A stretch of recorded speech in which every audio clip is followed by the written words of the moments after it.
De nombreux éléments de l'image figurent implicitement dans la statue. En fait, les artistes de l'Antiquité nous donnent toujours la clé de lecture de leurs œuvres. C'est à l'interprète qu'il incombe de la trouver.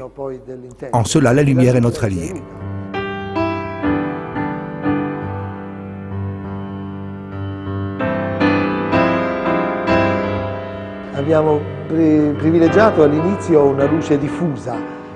Au début, nous avons privilégié une lumière diffuse, susceptible d'évoquer une atmosphère naturelle, un temps légèrement nuageux, et ce afin que la lumière du soleil n'arrive pas directement sur le bronze, mais qu'elle vienne plutôt s'y perdre.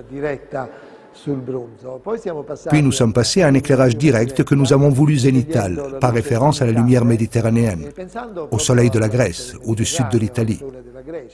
Un soleil venant du haut et inondant de lumière cette statue placée au cœur même de la vie de la cité, le long de l'allée des Tripodes à Athènes.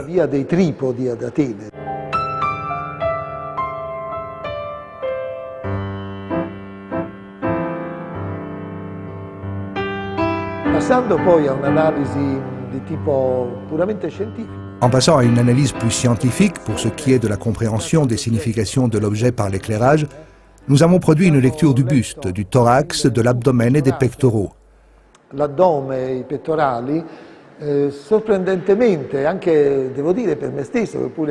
Nous sommes en outre parvenus, grâce à un éclairage du haut latéral de 3/4, de façon d'ailleurs assez surprenante, même pour moi qui ai tant de fois examiné l'original, à mettre en valeur la ligne blanche, la linea alba des anatomistes, qui sépare verticalement les muscles abdominaux et pectoraux de droite et de gauche.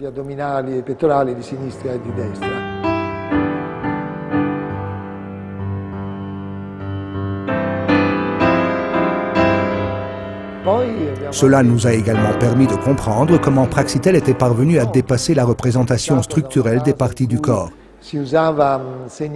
On sait que la coutume était à l'époque d'en surligner la répartition, une structure sinon graphique, tout au moins architecturale, qui leur conférait cette monumentalité que l'on retrouve dans les abdominaux, par exemple, ou les pectoraux.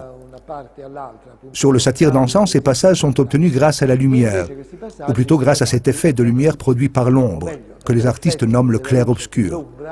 C'est ce jeu de transition d'ombre douce et moelleuse qui nous a permis de donner au satyre son volume et sa profondeur, et ce sans avoir dû en définir les lignes ni les contours.